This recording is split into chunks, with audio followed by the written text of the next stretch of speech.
She was the love of his life. And one morning, she was gone. No goodbye. No text. No warning. Just an empty apartment, a cold cup of coffee, and a silence that would haunt him for 3 years. Stay with me till the end of this story, because what she was hiding will break your heart, and then heal it. His name was Adrian Cole. 32 years old. Billionaire. CEO of one of the fastest growing tech companies in the country. He built his empire from nothing. Sleepless nights. Empty bank accounts. 1,000 people who told him he'd fail. He proved them all wrong. But there was one thing money could never buy him. One thing all his success meant nothing without. Her. Her name was Lena Marsh. She wasn't rich. She wasn't famous. She worked at a small bookstore 2 blocks from his office, and she never once cared how much money he had. She loved him before the world knew his name. And that was exactly why he loved her back with everything he had. They met on a rainy afternoon, 3 years before everything fell apart. He had walked into her bookstore just to escape the storm outside. She handed him a towel and a cup of tea without asking a single question. He never left. Not that day. Not for the next 3 years. They built a life together, slowly, quietly, away from the cameras and the headlines. She never wanted his money. She only wanted his time. And somehow, that made him fall harder than any deal he had ever closed. He remembered every small detail about her. The way she folded the corners of her books instead of using a bookmark.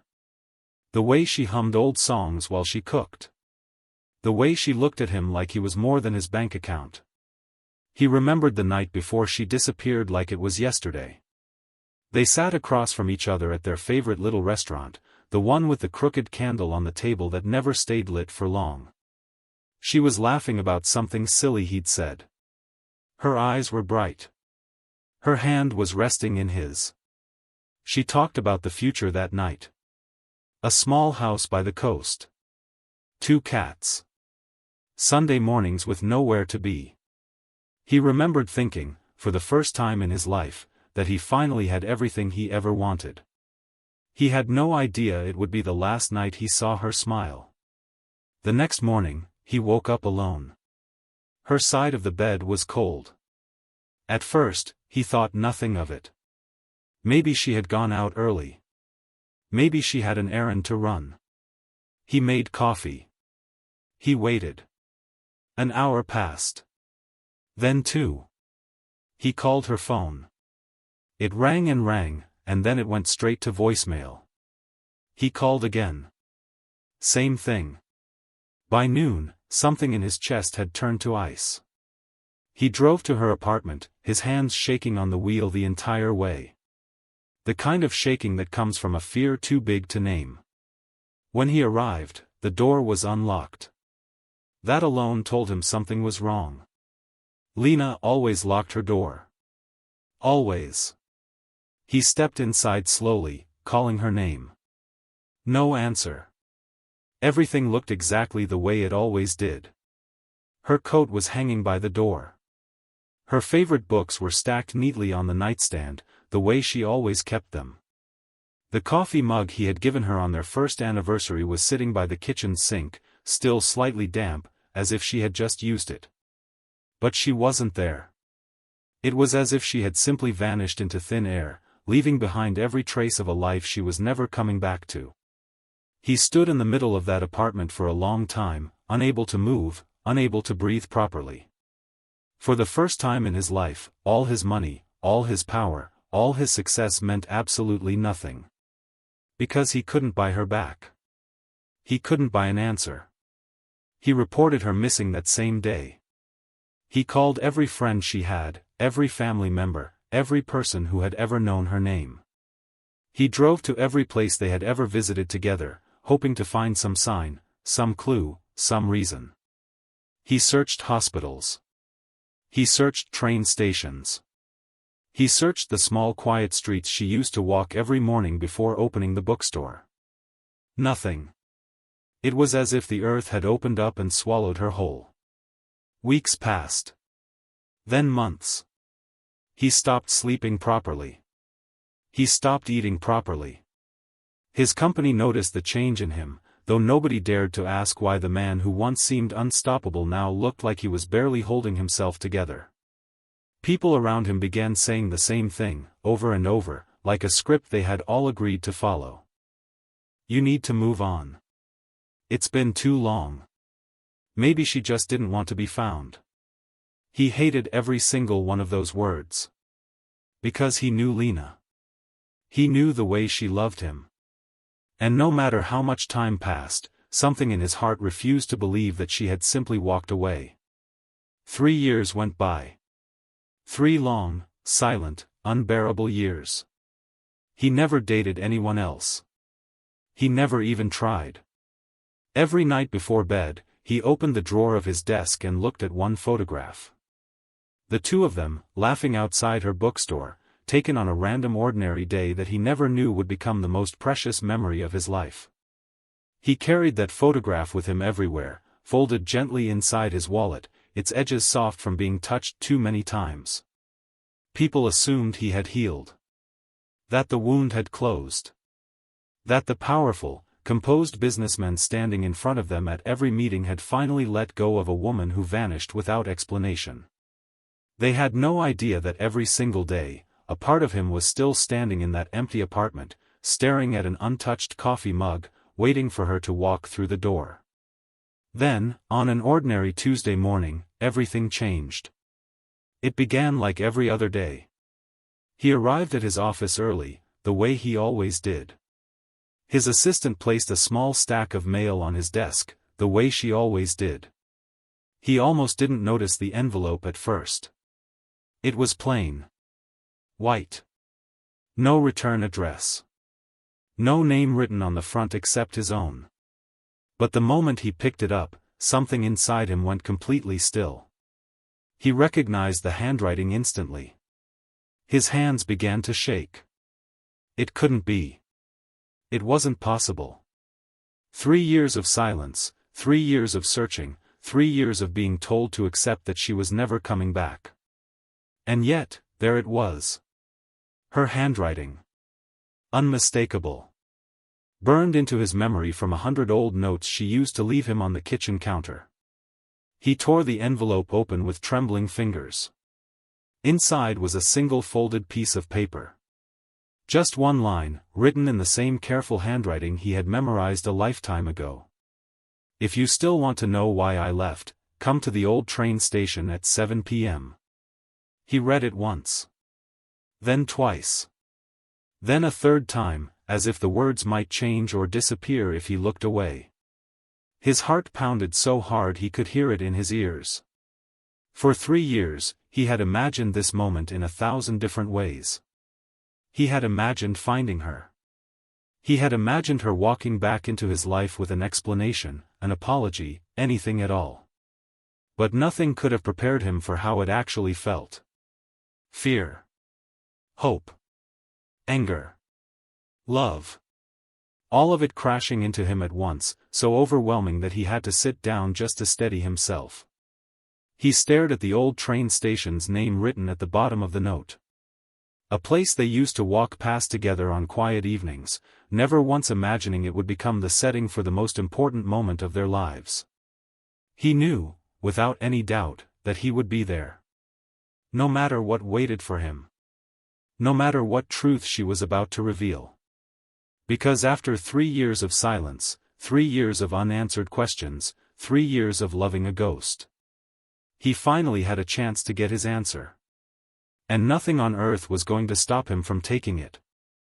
That evening, as the sun began to sink behind the city skyline, Adrian sat in his car outside the old train station, staring at the clock tower that had watched over that platform for nearly a century.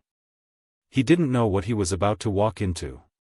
He didn't know if the woman who wrote that letter was the same woman who once fell asleep in his arms every night, or a stranger wearing a memory of her. But he knew one thing for certain. Whatever waited for him inside that station was about to change his life forever. He stepped out of the car. He walked toward the entrance, his heart pounding louder with every step. And somewhere beneath that old clock tower, in the fading light of that ordinary Tuesday evening, a woman who had spent 3 years hiding from the world was waiting to face the only man she had ever truly loved. The truth was about to come out. And once it did, there would be no going back for either of them. He stepped onto the platform, and the whole world seemed to slow down. The old clock tower stood above him, its hands pointing to a few minutes before 7. The evening air was cool, carrying the smell of rain that hadn't fallen yet. A few strangers moved past him, hurrying home, completely unaware that the man standing beneath that clock was about to face the most important moment of his life. Adrian's hands were still shaking. He kept his eyes on the shadows at the far end of the platform, the place where the note had told him to wait. Every sound made his heart jump. Every figure that passed made him wonder, is that her? He didn't know what he was hoping for anymore. Answers. Closure. Maybe even anger, if that's what it took to finally understand. Then, exactly at 7 o'clock, a woman stepped out from the shadows. He knew her instantly. 3 years had changed her. She looked thinner. Tired. There were lines on her face that hadn't been there before, small marks left behind by whatever life she had been forced to live. But her eyes were the same. The same eyes that used to look at him across a candlelit table, full of warmth and quiet promises. Neither of them moved for a long moment. The whole station seemed to hold its breath along with them. Then he whispered her name, so softly it barely left his lips. Lena. Tears filled her eyes almost instantly. You came, she said, her voice trembling. Did you think I wouldn't? She didn't answer. She just stood there, looking at him like she wasn't sure she deserved to. He walked toward her slowly, every step heavier than the last, carrying 3 years of unanswered questions. Where have you been? He asked. She looked away, unable to meet his eyes. I didn't leave because I stopped loving you, she said. Then why? Why would you do this to me? Why would you let me believe you were gone forever? She took a deep, shaking breath. Because I thought disappearing was the only way to protect you. He stared at her, confusion and disbelief crashing into him at once. Protect me from what? She reached into her bag with trembling hands and pulled out an old photograph. She held it out to him, and when he took it, his fingers went still. It showed an older man standing beside a much younger version of Lena. That man. He said slowly. My father, she whispered. He looked up at her, stunned. I thought your father died when you were young. You told me that. He didn't die, she said quietly. I lied to you, because I had to. He disappeared. Before I ever met you, I found out that he had been involved in something dangerous, something bigger than either of us could control. He had discovered evidence, proof of powerful people doing terrible things. Things that could destroy their entire empire if it ever came to light. Adrian's chest tightened. And what does any of that have to do with me? She looked directly into his eyes, and for the first time, he saw real fear behind them. They found out about you. His stomach dropped. They knew we were together, she continued. They knew how much you meant to me. And they made it very clear what would happen if I stayed. They threatened you, he said slowly, piecing it together. Because of me. She nodded, tears sliding down her face. They told me that as long as I was with you, you would be a target.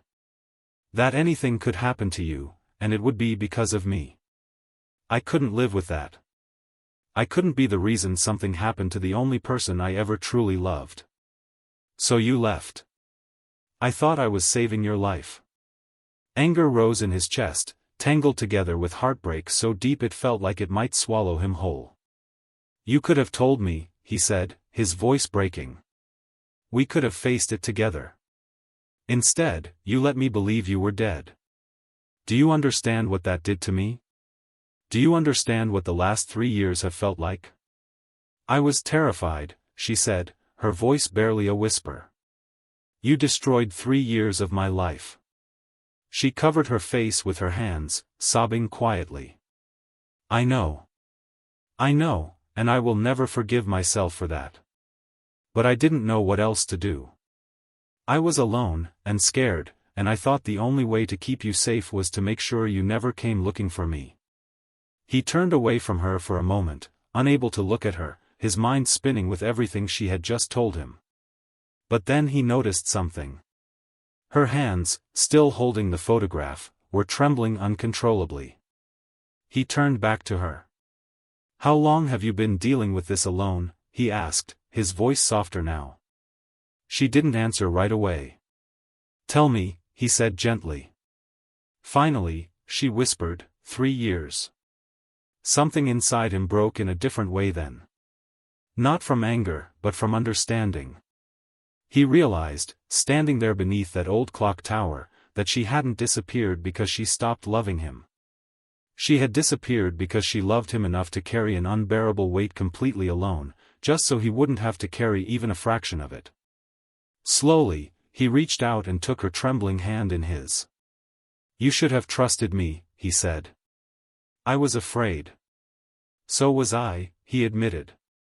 I was afraid every single day that I would never see you again. I was afraid I would spend the rest of my life not knowing what happened to you. Do you understand that fear is something we could have faced together, instead of alone? She looked up at him, her eyes full of tears. He continued, his own voice shaking now. I spent 3 years thinking you had abandoned me. I hated you for it. I missed you every single day. I loved you the entire time, even when I didn't want to. I never knew what to believe, and that not knowing nearly destroyed me. I never stopped loving you, she said. Not for a single day. He pulled her into his arms, holding her the way he had wanted to for 3 long years. For the first time since that morning she vanished, she finally felt safe again. But their story wasn't finished yet. The truth about her father, and the danger that had once surrounded them, still needed to be uncovered completely. In the months that followed, the two of them worked together, quietly and carefully, to bring everything into the light. They found the evidence her father had hidden years earlier, proof of corruption and illegal activity involving several powerful businessmen who had spent years living without consequence. The truth came out. The people responsible were finally exposed, and the danger that had once forced Lena into hiding disappeared along with them. But sometimes, what we build after the pain is even stronger than what we had before it. 1 year later, Adrian and Lena stood in that same spot beneath the old clock tower, where everything had once fallen apart, and where everything had finally come back together. The station was quiet that evening, the same way it had been the night she returned. I still can't believe you forgave me, she said softly, leaning against the same railing where she had once stood shaking with fear. He smiled at her, the same warm smile she had fallen in love with years ago. The years they had lost, though, could never be returned. I didn't forgive you because what happened didn't hurt, he said. It hurt more than anything I've ever felt in my life. He took her hand gently. I forgave you because I finally understood why you did it. You didn't leave because you stopped caring. You left because you cared too much, and you didn't know any other way to protect the people you loved. She leaned her head against his shoulder, closing her eyes. I thought losing you would keep you safe, she whispered. He looked down at her. Next time, he said, don't protect me by disappearing. Protect me by staying, and letting me stand beside you, no matter how hard things get. She smiled through fresh tears. Next time. He reached into his pocket and pulled out a small ring, one he had been carrying with him for weeks, waiting for the right moment. Her eyes widened. Are you asking me? Yes, he said simply. She began crying before he could even finish the sentence. Yes, she said. Yes, 1,000 times yes. He slipped the ring onto her finger, his hands finally steady for the first time since that letter had arrived in his office over a year earlier. 3 years before that night, Lena had disappeared because she believed love meant sacrificing everything in silence, even her own happiness, even her own safety, if it meant keeping someone else safe. Now she understood something completely different. Real love isn't about disappearing to protect someone. It isn't about carrying pain alone so someone else doesn't have to feel it. Real love is about staying. About fighting for each other, even when things are frightening or uncertain. About facing the hardest truths together, instead of hiding from them apart. Sometimes life takes us through seasons we never expected, moments so painful we believe we won't survive them. But those very seasons often teach us the most important lessons about what truly matters, about who truly matters, and about how strong we can become when we finally choose courage over fear. If there is one thing this story leaves behind, it is this. Never be afraid to fight for the people you love, and never be afraid to let them fight for you too. Because the people who truly love us don't want to be protected from the truth. They want to stand beside us, no matter how heavy the truth turns out to be. Adrian and Lena's story wasn't perfect. It was filled with pain, fear, silence, and years that could never be returned. But it was also filled with something rare and beautiful, a love strong enough to survive distance, silence, and even the fear of losing everything. And in the end, that love was the one thing that brought them home to each other. If this story touched your heart even a little, remember this. Whatever you are facing right now, whatever fear is holding you back from the people or the dreams you love, you don't have to face it alone. Sometimes the bravest thing we can do isn't running away to protect the ones we love. It's choosing to stay, to be honest, and to trust that real love is strong enough to carry the truth. Thank you for staying with this story until the very end. If it moved you, made you feel something, or reminded you of your own strength, don't forget to like, subscribe, and share it with someone who needs to hear this message today.